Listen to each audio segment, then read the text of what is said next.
Welcome back to Speaking with Confidence, the podcast that helps you build the soft skills that lead to real results. Communication, storytelling, public speaking, and showing up with confidence in every conversation that counts. I'm Tim Newman, a recovering college professor turned communication coach, and I'm thrilled to guide you on your journey to becoming a powerful communicator. Today's guest is Clay Moffat. Clay is a Navy vet turned performance strategist who's coached billionaires, pro athletes, fighters, and founders.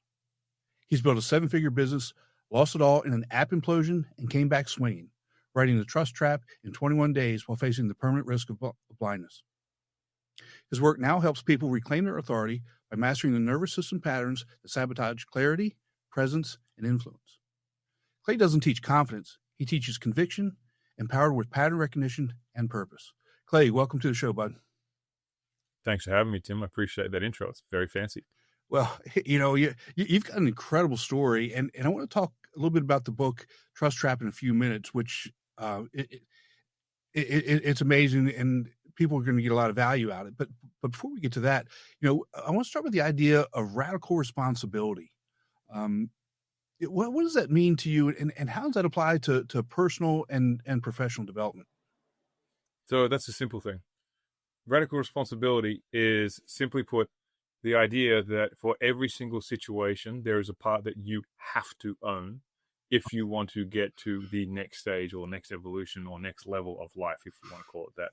Whatever it is that you're doing, whether it's professional, personal, and relationship, it doesn't matter. Whether it's in your job, whether it's in your vocation, whether it's in a hobby, whether it's in a skill that you want to develop, where you want to learn another language, you're going to have to own something. So if you've got a bad coach or a bad teacher or a bad boss or a bad something or another, that's fine. That will be limiting. However, are you showing up 100% the same as if you have a good boss? And the answer is you're likely not. And so we're clear, I'm not saying it's your fault. What I am saying is you need to own that part of you. Right. And I had to do a lot of owning to a lot of parts to me for a long time, because I spent the good portion of the first almost 30 years of my life walking around in an unknown state of victimhood, where I could find it so easily to blame everyone else for my misfortunes, when really I was the douchebag that managed to put myself in that position time and time again. And I just didn't see it that way. I just always relegated back. So radical responsibility is the idea of, even if it's just 1% that you've contributed to a situation, you have to own that to get any sort of personal power, personal freedom back. Yeah, that's so important. And I think that, the whole idea of how self-absorbed we are as people, and as human nature, because it's just how we're built. Everything is about us. We talked a little bit about this, before we started. We make it about us. We're self-absorbed, and this is what I'm doing, and you do this over here, and I can't believe that you're not supporting me doing what I'm doing. Doesn't really matter. And when you look at it from that professional perspective, like you just said, you've got a bad boss. Maybe he's not even a bad boss. Maybe you're just showing up. Maybe you're a bad employee. Maybe you're not doing the things that you need to do, and they're calling you out on your stuff. Absolutely. So there's a question that a lot of people tend to ask at some point in time, especially if there's someone that is unknowingly in what I call the state of victimhood. And they'll ask the question, why is this happening to me? Or why does this continue to happen to me? Or why does this keep repeating in my life? And the problem is, and anyone that's listening right now, and even yourself, Tim, if you ever ask that question, go back and count the times that it gave you an answer that did not reinforce and suddenly show up all the reasons why your life sucked. Yeah. And it's zero, because it'll always show you that. Right. So a lot of people will talk, and coaching and guiding people and mentoring people is about asking good questions. And so instead of having this question of why is this happening to me, the question to reverse the power frame for yourself is, how did I create this, or how am I creating this? So you can start put it back in, because that then shifts you from, okay, like this is completely external, I have no part in this, I'm the victim here, to, okay, no matter how much there is externally involved, like you can't forecast the weather. I mean, the meteorology department don't even get it right that often, so you're probably not going to. So you can't go, okay, we're going to go do this excursion. I'll give you an example, completely off topic, but right on the topic. My wife had to go away to Dubai for a conference for her work. And I was going to take my son away to the jungle because he wanted to go see bears. He's wanted to go see bears for a long time. We have the Malaysian sun bear and the Asiatic black bear over here, and like Baloo from the Jungle Book, right?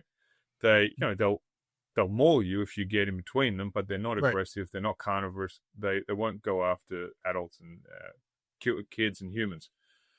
So you're relatively safe anyway. But he wanted to go see them, so I waited to the last minute. Like, okay, let's book the tickets because nothing can go wrong now. We're good to go.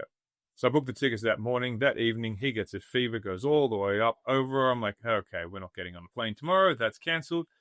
And I didn't say, oh, look at me. Oh, why is this happening to me? I've just wasted. I can promise you I was frustrated because I'm like, I thought I'd done everything. It's the last minute. We're good to go. And because I left it such last minute, I paid a premium for the flights. Then I had to throw the flights away because I didn't get travel insurance because I left it the last minute. So it was all on my shoulders. I thought I was doing the right thing. And I ended up coming full circle and coming back in my face. I'm like, no, you didn't do the right thing. Next time, book it earlier and just get travel insurance, and maybe you'll get the money back or change the flights or something like that. So it's really about just having that level of acceptance within yourself, because we are wired to make everything about us.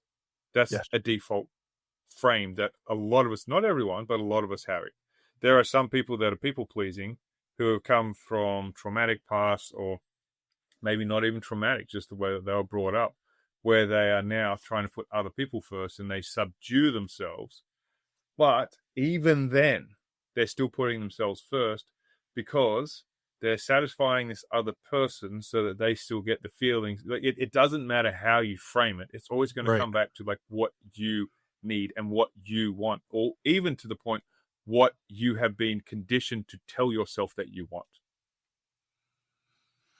Yeah, and so when you look at it like that from that perspective, and I think about it from a coaching perspective, to get people to understand this, because if you hit them straight in the face with it, the first thing that they're going to tell you is you're nuts. I mean, you don't know me, you don't know my life, you don't know what I've been through, and when the reality is, okay, you're right. I don't know you. I don't know your life. Don't know what you've been through. Because we all have our own stuff. We all go through something different. But we have to break it down and look at it from maybe from a different perspective. So how do you go about coaching that? Because I think for me, I would start with something simple, like a, and I'm not minimizing this, like the example that you just gave, a flight. Okay, so it's a big deal. It costs you money, it costs you time. Your son's sick, and those types of things. But in the grand scheme of things, that's not that big of a deal. When you're talking about a job, when you're talking about relationships, when you're talking about something bigger, that's a much bigger hurdle to overcome. Yes and no. So yes, this is a much bigger hurdle to overcome because a lot of people psychologically put more weight to it, but no, it's still the same principle. Right. So I didn't have to. I felt compelled to sell my house at a $200,000 loss because I hated having a mortgage.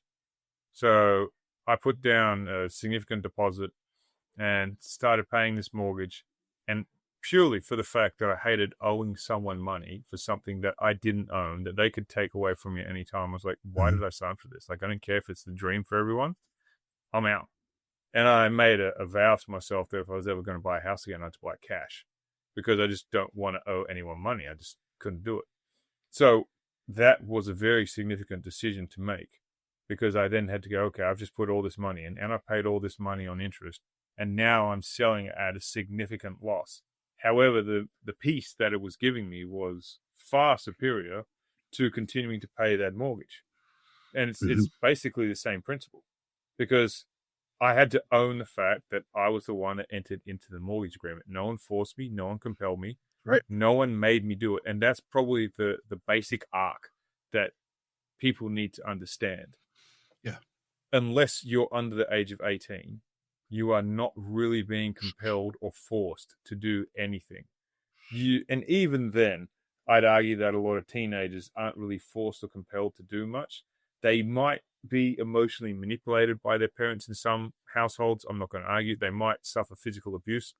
I'm not suggesting the extreme cases. I'm talking the more general cases, Right. what would be considered a typical household. And for the most part, they can push boundaries and they can push back and they can do these kind of things. But they're still not being forced. Right. Because what we all fail to recognize from time to time is that there's kind of these group societal norms, and there's a family norm, and then there's a group societal norm, and then there's these other norms, and we strive to fit into those norms so we're not rejected or ostracized or kicked out or curbed.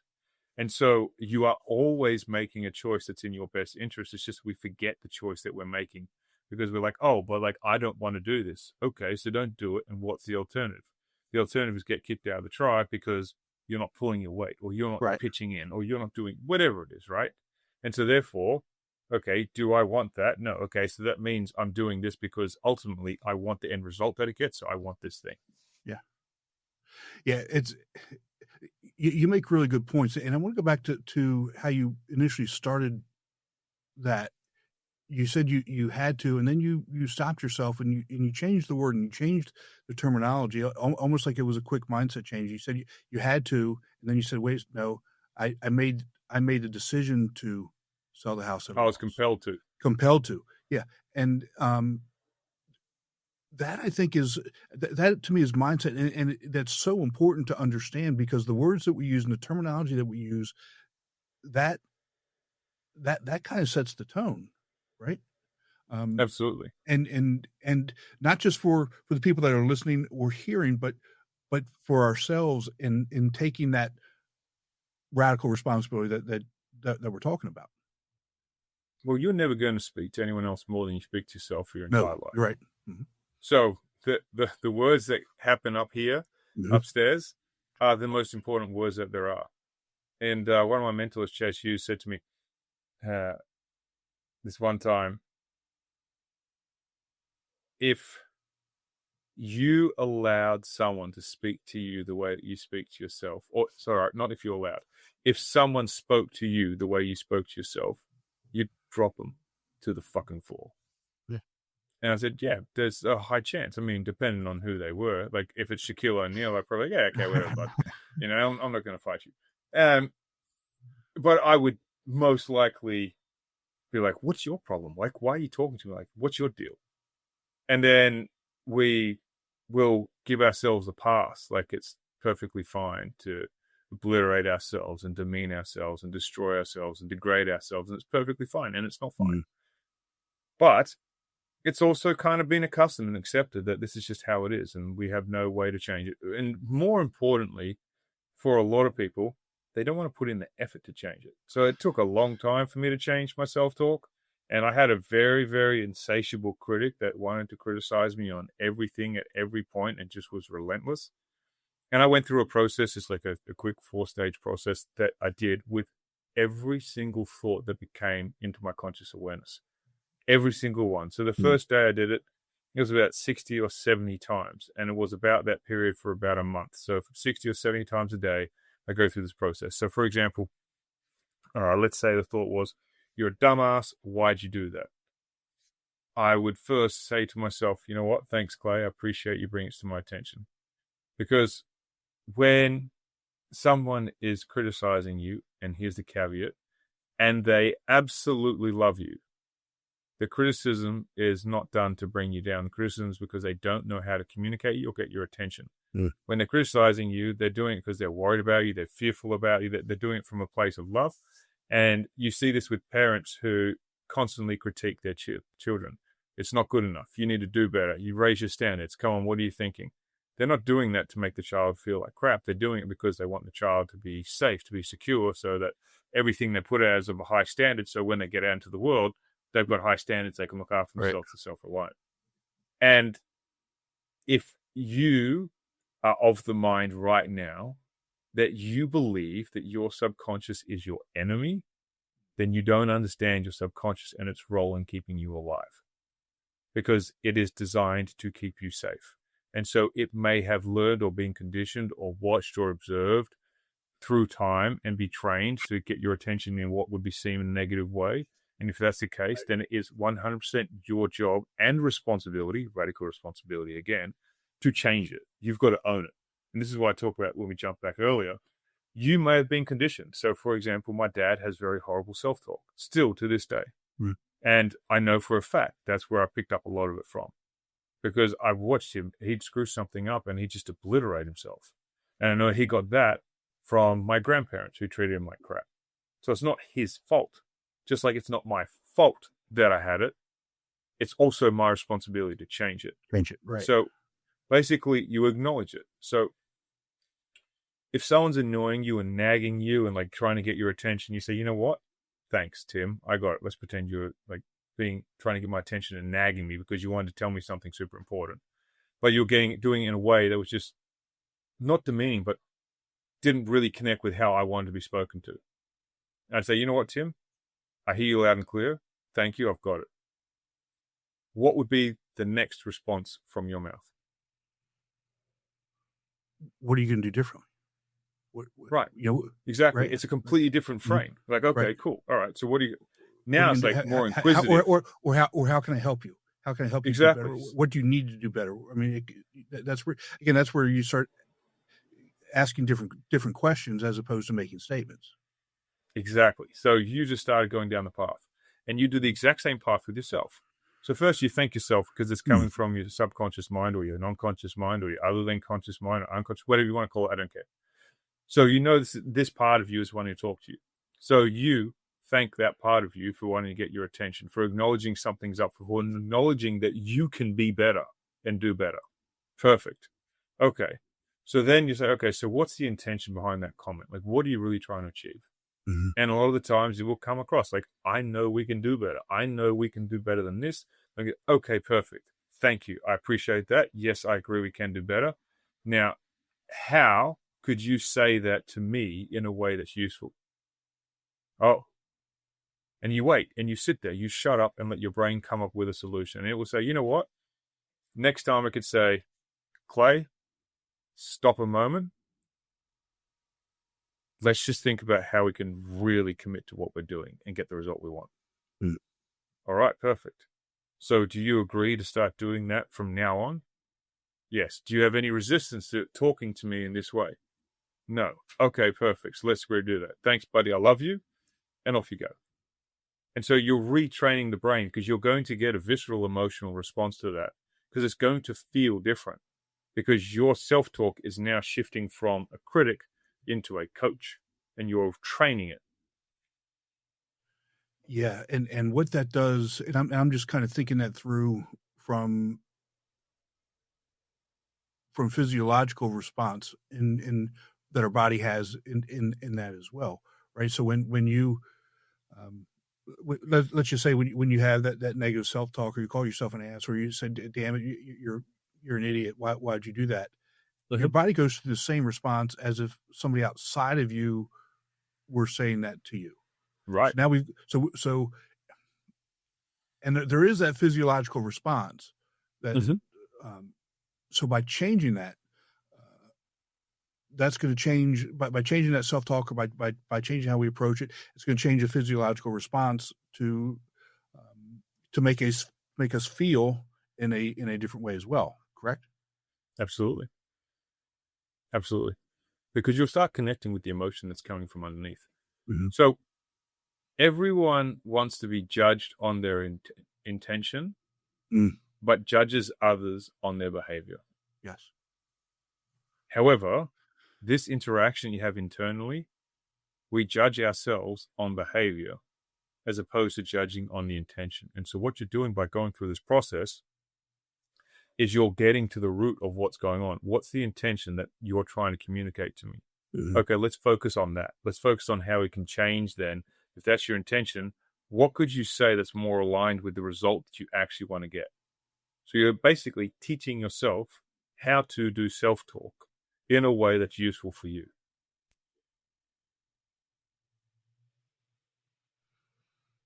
How about that?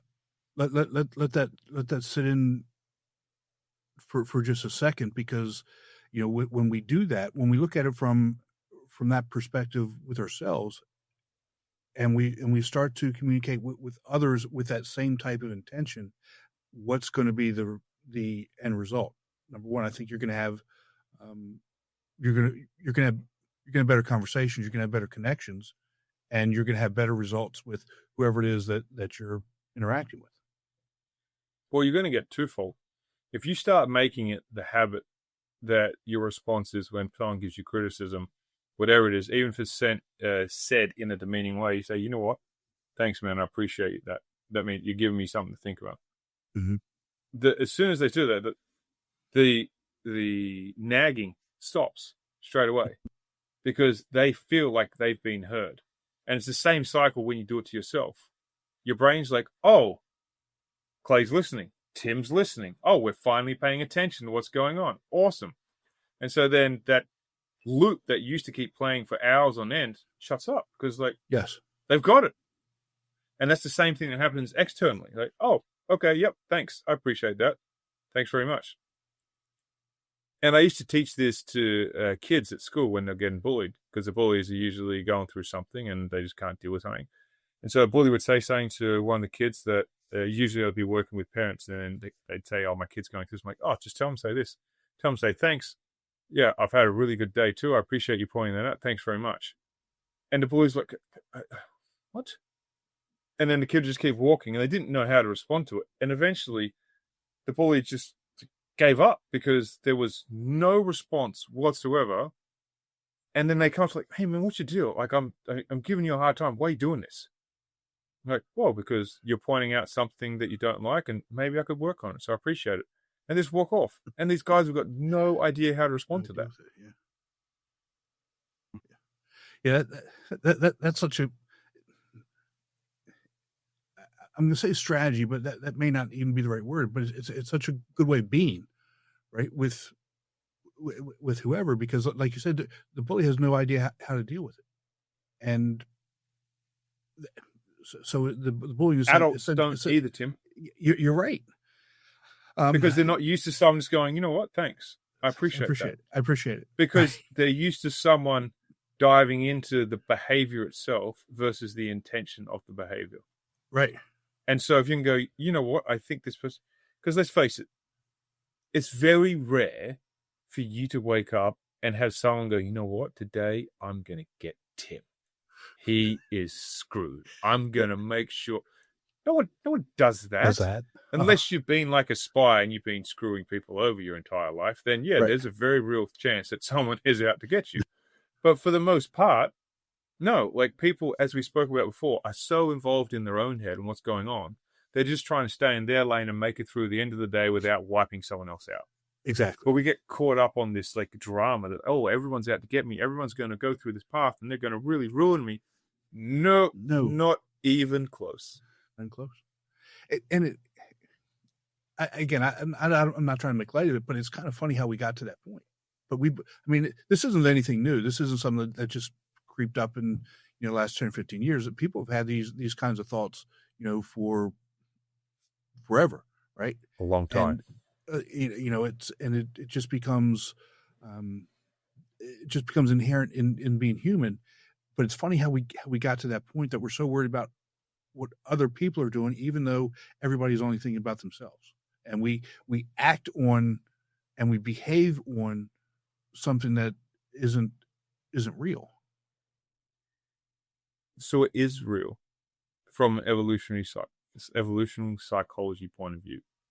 It is very important to us what other people think of, because if they think negatively of us, we're excommunicado, we're out of the tribe, and now we're going to die. And that's built in from a lot of time in tribes as hunter-gatherers. We spend a lot more time as hunter-gatherers than we did since the agricultural age, which is only like the last 10,000 years.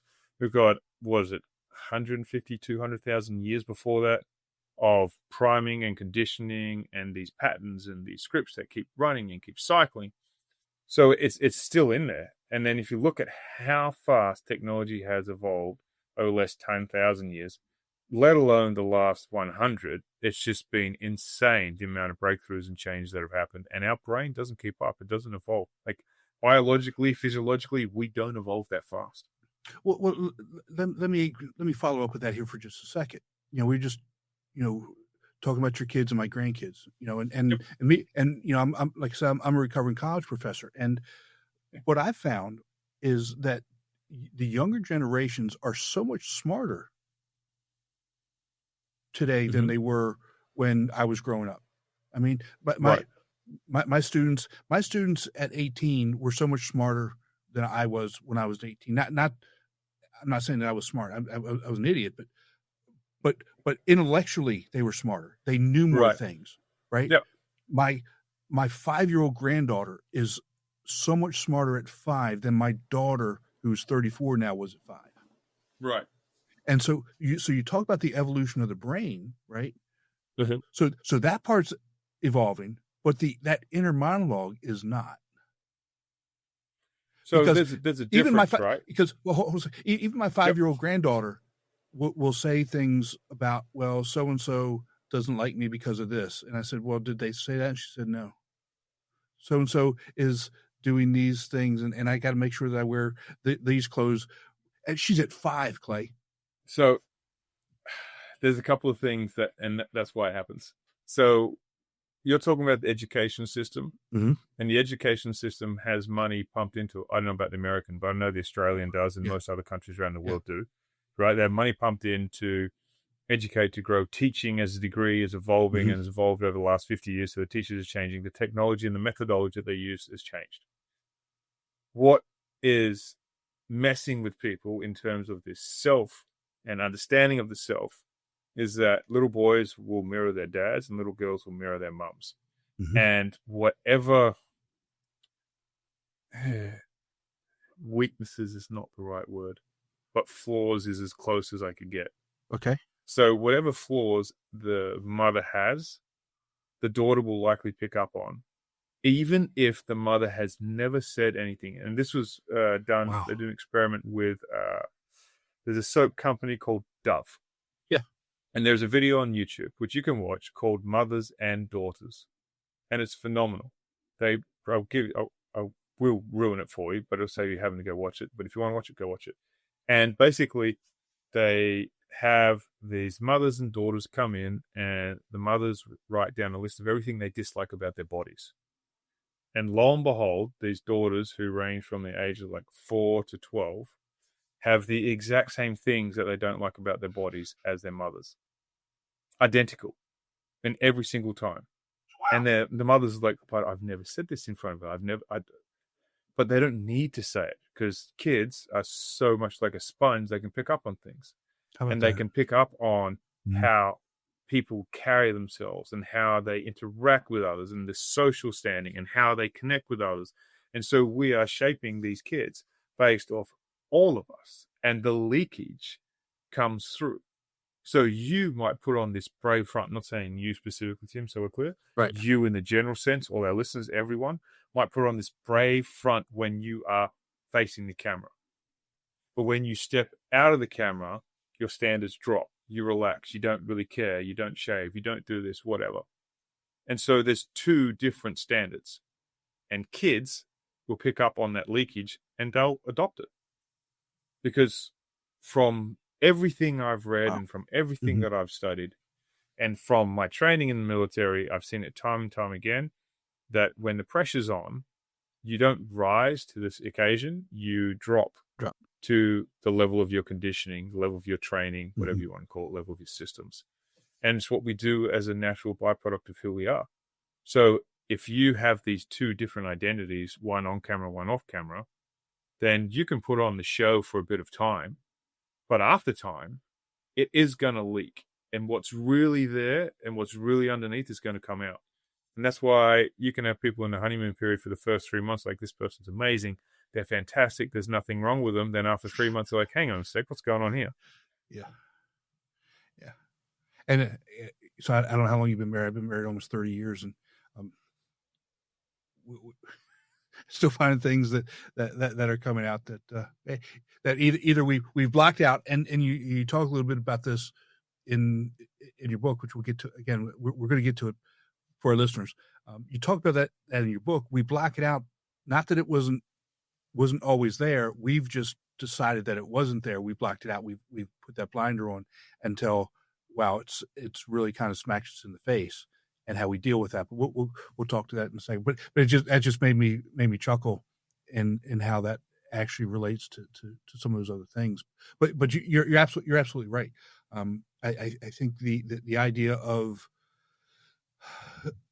they see us and they're as kids, they see us and they're more perceptive than we think, know, or want them to be. For good or for bad, it just is. And they go and start to develop some of those same traits or characteristics of, let's just say, the negative self-talk, like you mentioned, you have with your dad, that I have with some. I have with my father. I have with, that's just, I wouldn't say it's normal, but it's what was kind of evolved to be what it is. I think you're right. It's normal. Normal. It's perfectly normal. And I'm going to screw up my kid. No disrespect to your daughter. She's going to make mistakes with her kids. Like, everyone's going to pass on things that we wish that we wouldn't and wish that we couldn't.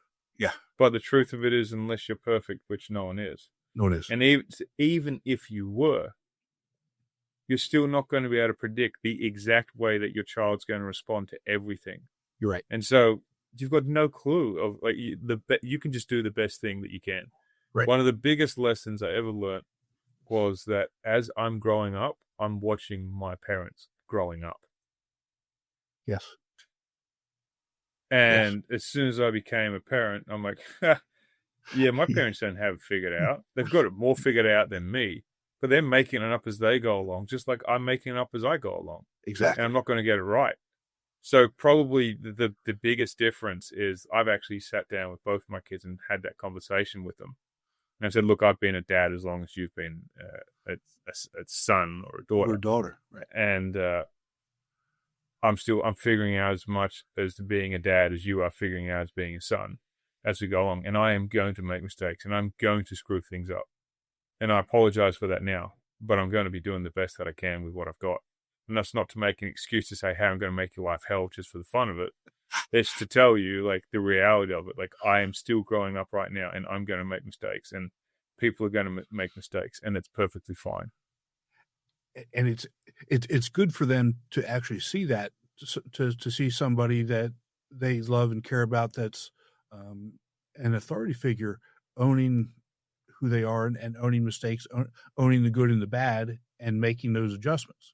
Right? If they see you, let's just say, for example, some of the things that I did as a parent, and I still do as a parent, overreact to things.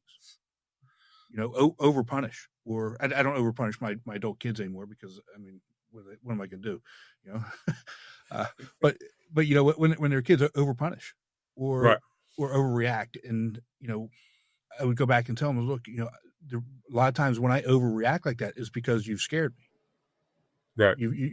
I'm scared you're going to get hurt, or you're going to put yourself in a position that I can't help you.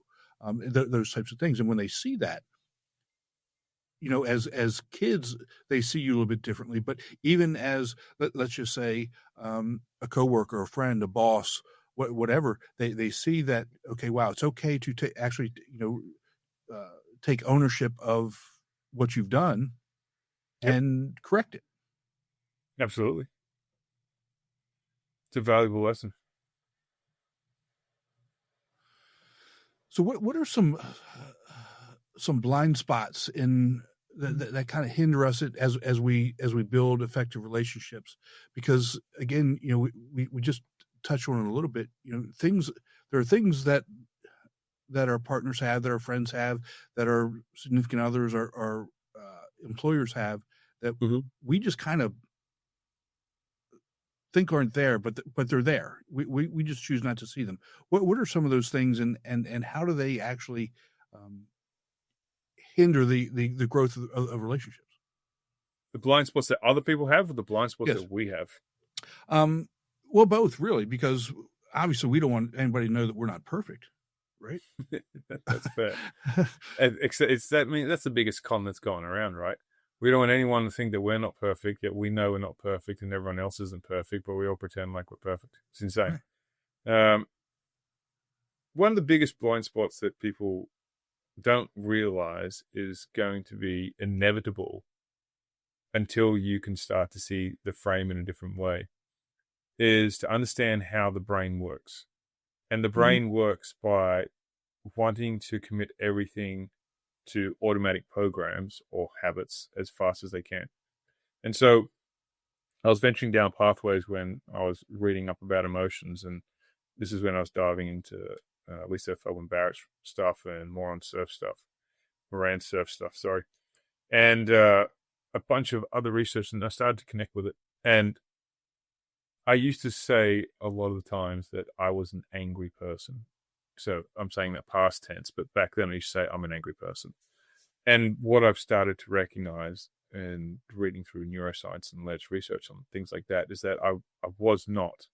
However, I had exercised those circuits inside my brain very quickly, that it was very easy for me to get into anger because I'd rehearsed it so much. So it became a default response to things. And that doesn't necessarily make me an angry person. That makes me someone that's well practiced and well versed in the skill of anger. And so I started looking at things as emotions and emotions as being skills. So you could start to train yourself to have the skill of confidence. You can train yourself to have the skill of anxiety. And one of the things when I talk to people with anxiety, I say, look, you've actually got one of the biggest superpowers that you just don't understand it, and you haven't learned to train it properly.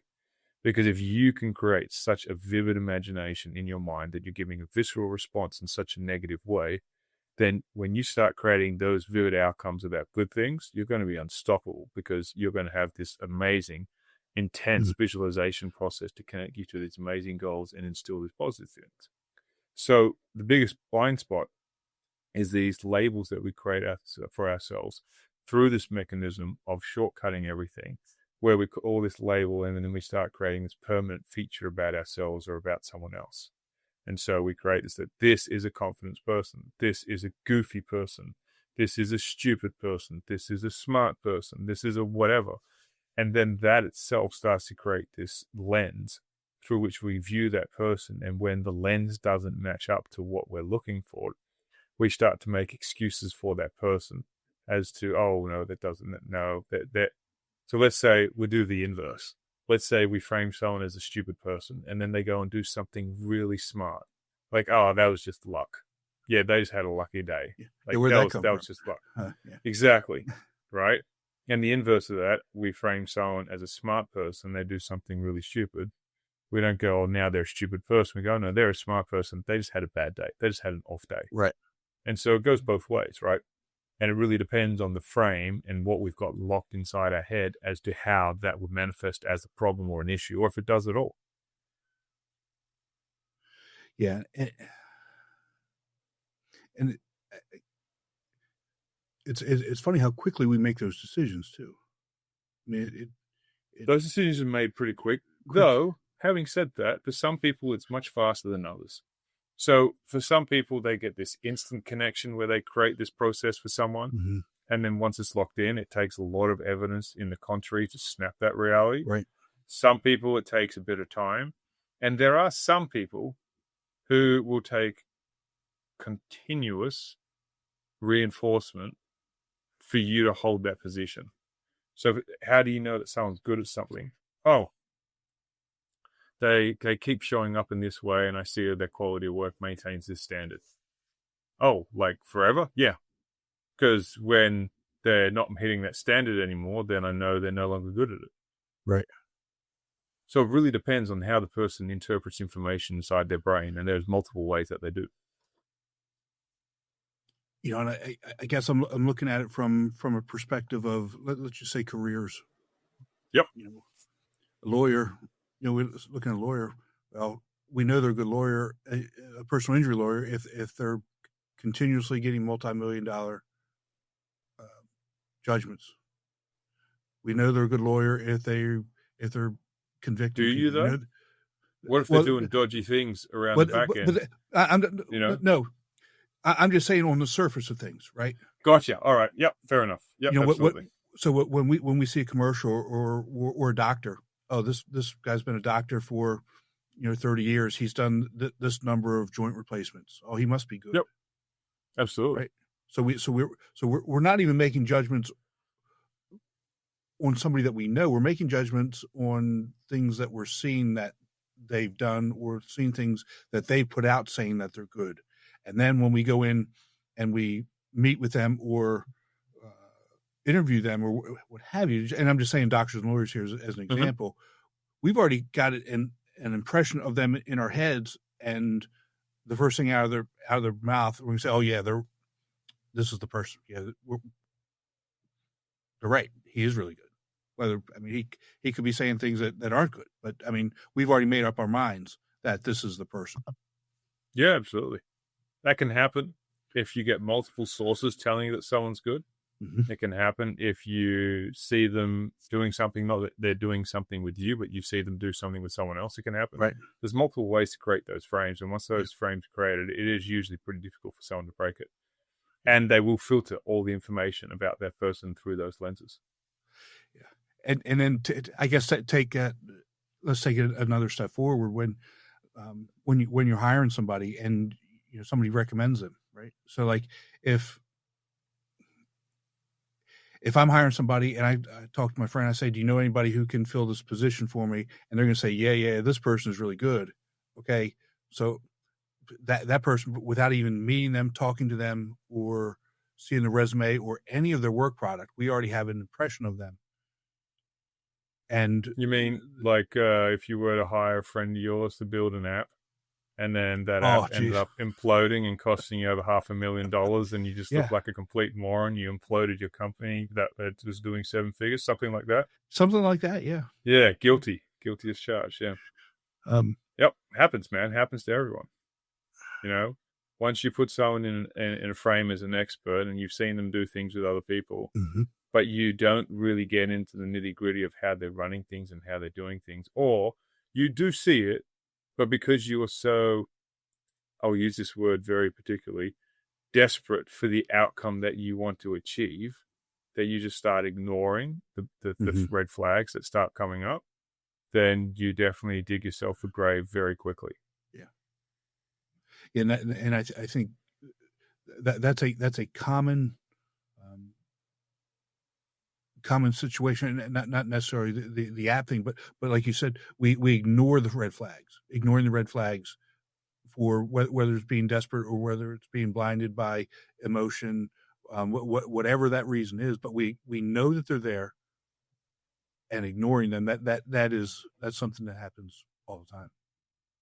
So the reason it happens is because of this dissonance between the mental image we've got in our head of who they are and how they're currently showing up.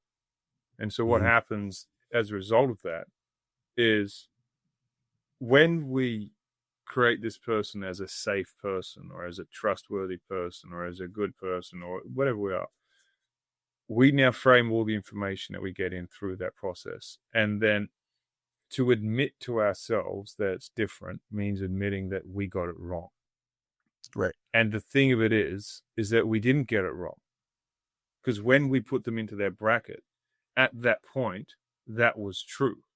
The problem is there's a failure to update the bracket based on the current information because of the brain's need to automate and shortcut and turn things into an automatic pattern.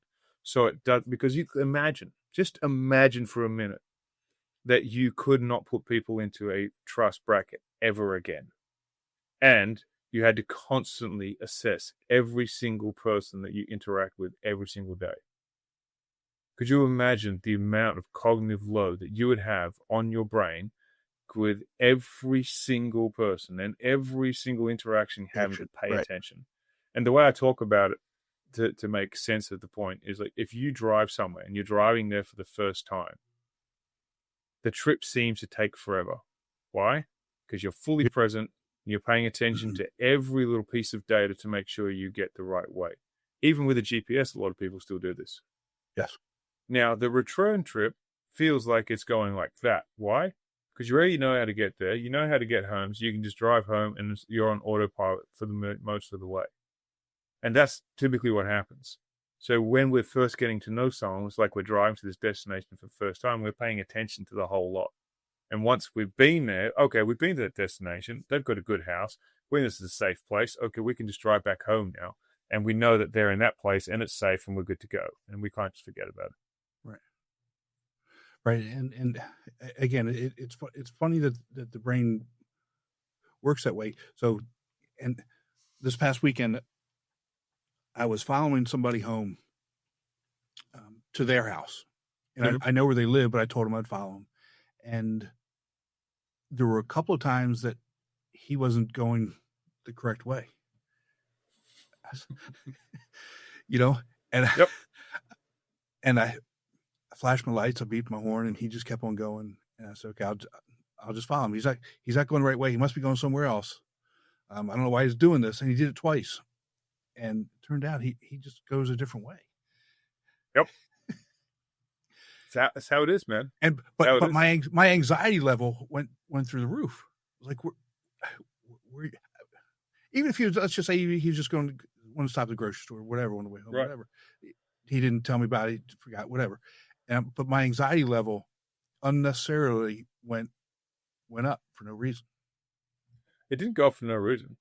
It went up because your predictive errors were going through the roof, because you were predicting to go a certain way, and your prediction mechanism was failing massively. And like, whoa. So your expectations were getting shot. Like you're on D-Day storming the beach. Like you're just getting reefed with bullets, and like you're never going to survive. But if I had just done what I said I was going to do, I'm just going to follow you with no expectation. We don't have that. Or with the expectation that wherever he went, you were going to follow. Right. It would have been a different outcome. Exactly. It's funny how the brain works. And, I guess this is where I really want to get into talking about your book, because number one, it's amazing. I need to say that right from the get-go. But, a little more than 6 months ago, you were driving and you had a problem with your eye. You had a problem with vision in your one good eye. And then 3 months ago, almost to the day, you had surgery on the eye. But in between that's when you wrote the book, The Trust Trap, and you wrote that in 21 days, which to me is amazing. Can you talk about the process of writing a book that is hard hitting and hitting real life truth in that amount of time, going through what you were going through at that time? What was that process for you? The simple approach to that is, it was a book that was born out of necessity more than anything else. So I've written books before, and so we're clear they're just trash, man. And I never published it because I'm like, I'm not writing this. Like, I wrote it, but I wrote a book just so I could say I've written a book, and I'm like, this is just junk. Then 3-4 years ago, I started writing another book. I developed a program called the Yellow Brick Code, which took the world of neuroscience and psychology and turned it into this mechanism, this process that would teach you how to jack into flow states and get as healthy and optimized and blah, blah, all the biohacking, neurohacking, flow hacking, blah, blah, blah. Insert all the hackings. Time hacking, I suppose you could throw in there too. Identity hacking. And throw it all in together and create this program which created a transformation. But there was so much information in that system and in that program that you could take it 6 times and you'd still be struggling to implement all the stuff in it. It was a beast. And I tried to turn that into a book, and I hired a book writing coach, and it was just no good. I didn't like it, because I'd write, okay, this is my chapter, and he'd go back and he'd edit and send it back to me. This is junk, man. I don't like this. This, it doesn't mesh. It doesn't feel like me. It doesn't sound like me. He's like, yeah, but this is the good. I'm like, I don't care if it's good. It doesn't sound like me. So I'd already had an experience of A, writing something that was horrible, B, writing something that I thought was good, that I kept getting back with what sounded good but didn't sound like me. So I had those 2 experiences. Then when it came to my impending surgery, which could leave me blind in the right eye, because it's the same surgery that left me blind in my left eye 15 years ago, I realized that, okay, there's a couple of things at play here. One, I've been on this journey now for over a decade, probably around about 15 years that I've been into self-development, about 12 years professionally now, 3 years just me going through this process. And that wasn't self-development. That was just me going down an egotistical victimhood idea of how I'm going to learn to manipulate, influence, and control people, which was just hilarious considering where it's ended up. But I've got this knowledge, and there's a very real chance it's going to be extremely difficult for me to coach people if, A, I can't see. I'm going to need someone else to set up the calls. I'm going to need someone else to take the calls. I'm going to need someone else to manage basically everything. And the only thing I'm going to be able to do is to rock up on calls and coach people, which is fine, but I could see like it was going to be extremely taxing on a lot of people. So when the surgery date got set, there was a wave of relief because I found the surgeon. I knew what the issue was. I knew what we were going to do. And there was a deep apprehension that had been building because I was very much aware that this could actually be the last time that I ever get to coach people. So I had the opportunity to write one book. And if I could write one book, what was a book that I thought could help the most people and be a self-contained unit that when I put it out there would help people and would give them a result that if you read the book, like if you read the cover, you read the back cover, it does what it says on the cover. It does what it says on the back cover. Like, okay, I know what I'm getting. This is going to get there. So it was one, to A, still be of use to the world in case I lost my sight. It was two, a way to condense 15 years of work so it wouldn't go to waste. And three, it was about having a legacy and still having a way to be able to contribute to the wealth of my family and my kids and doing things like that. So I had a very visceral drive to write something and create something that was exceptional, because I knew if I didn't, it wasn't going to sell. It wasn't going to go out there. People weren't going to buy it. It was a waste of time. So right. I had to write something that delivered a punch. And the way I had a goal in mind that it was going to be written so that if someone had never met me in person, they would be able to read it and it would feel like a very, very intense coaching session with me. And the feedback I got from a lot of people that have read it that have been clients of mine, it's like, I heard your voice in my head the whole time. And it's just like being coached by you. So I got that. So that was a huge amount of feedback. I was very, very happy to hear that. You and I talked a little bit about it. I started reading, and it's going to hit you in the face, and you need to when you read it, sit with it. Don't just read it like it's a regular book. You need to read the book and let it sit with you and think on it and truly absorb what you're saying, because I like I told you, I think you're really spot on with what you're saying and how we approach things. Some of the things that we talked about today, but it's a different way of approaching things, and I think a more realistic and beneficial way for us to approach things if we want to move forward and not be worried about the idea of dishonesty or betrayal or those types of things. Going back to that extreme ownership whole idea. What's our role in it, and what's how are we playing a role in our own lives? What's our role in that? And that's a huge part of it. A part that I think a lot of people don't understand. In marketing, they always talk about making it not the prospect's fault, right? That's the big thing they always push in online marketing. Now, the cool thing about this is that I didn't create some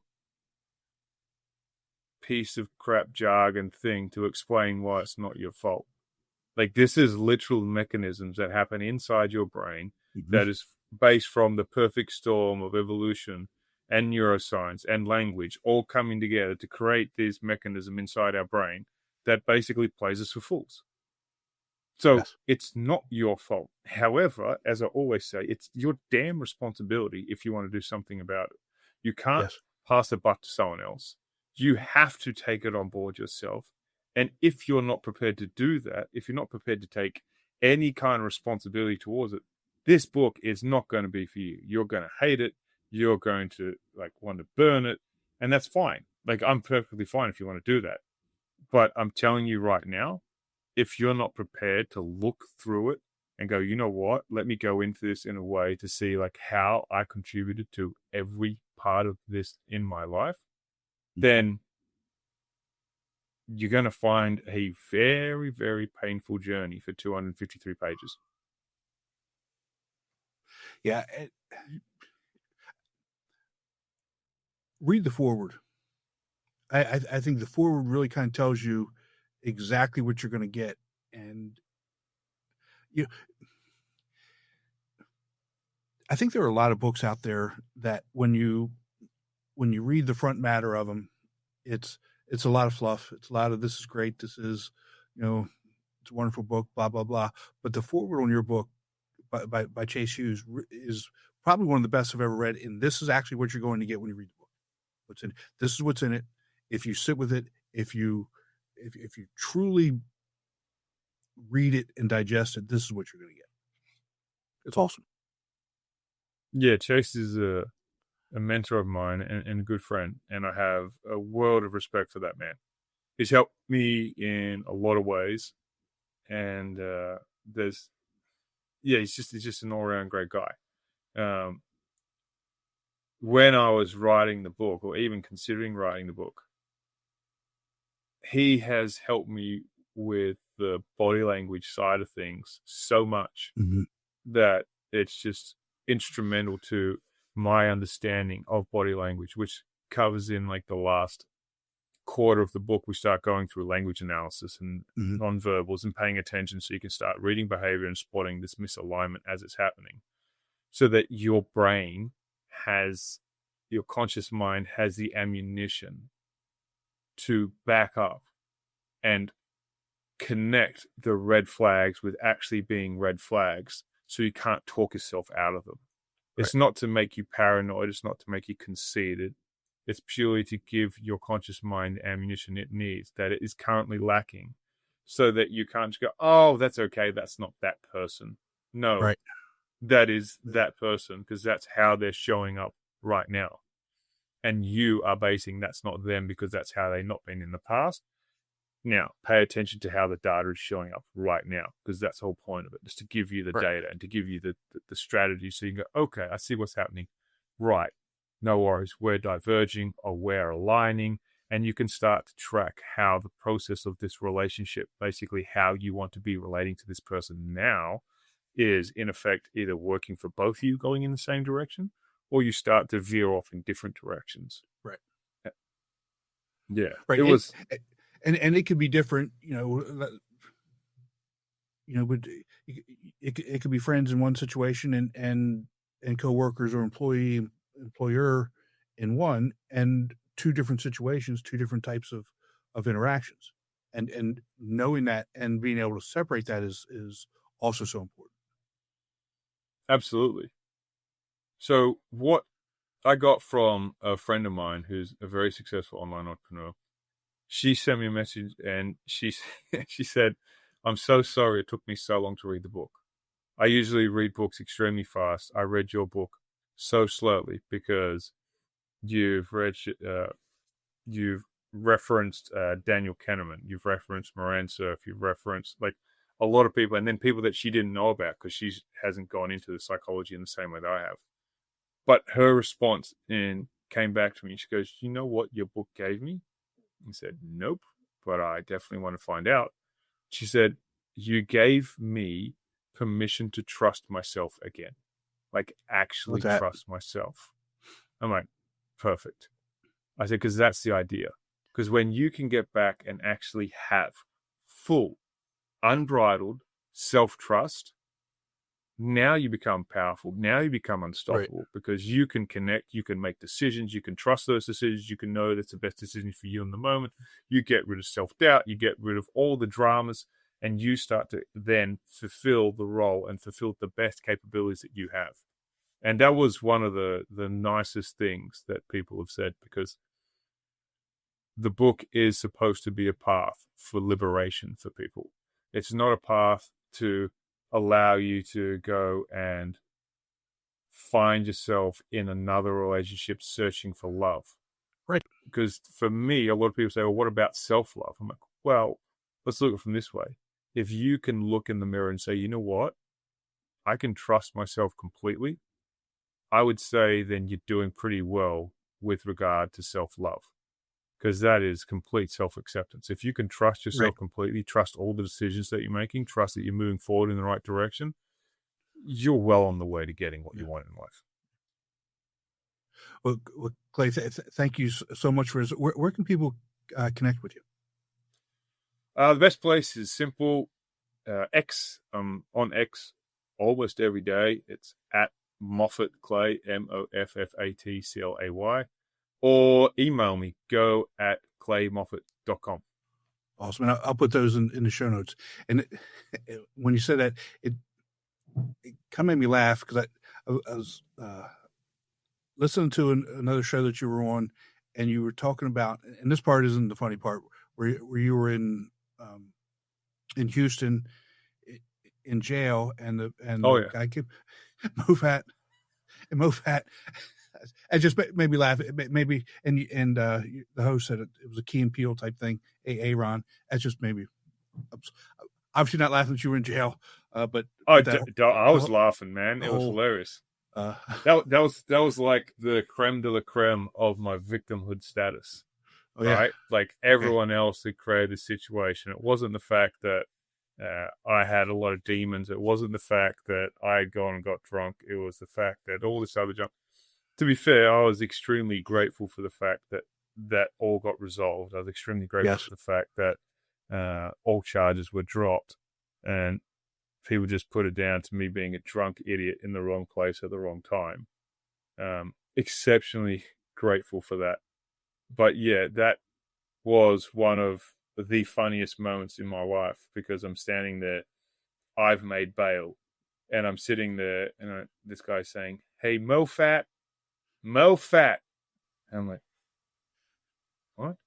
And he said, "If you don't answer me now, Moffat, you're spending that." And I'm like, "Do you mean Moffat, Clayton? Don't be a smart." Like, it's literally like that Key and Peele thing. "Don't be a smart ass with me." I'm like, "All right, yep, that's me." And then out I go. So that's awesome. That's awesome. Yeah.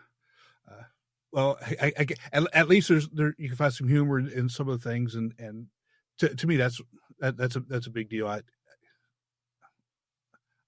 If I'm not having fun, I think I'm doing it wrong. So anyway, there's a lot of humor in a lot of the dumb stuff that I've done. I just kind of laugh at myself. I'm like, what were you thinking? Exactly. So, and it's fine. It's been there, done that, and just sold all the T-shirts as well. Exactly. Well, Clay, thanks so much for spending some time with us. I really do appreciate it. And take care, and we'll talk to you soon. I appreciate it. Thanks for having me. Be sure to visit speakingwithconfidencepodcast.com to get your free ebook, The Top 21 Challenges for Public Speakers and How to Overcome Them. You can also register for the Forum for Public Speaking course. Always remember, your voice has the power to change the world. We'll talk to you next time.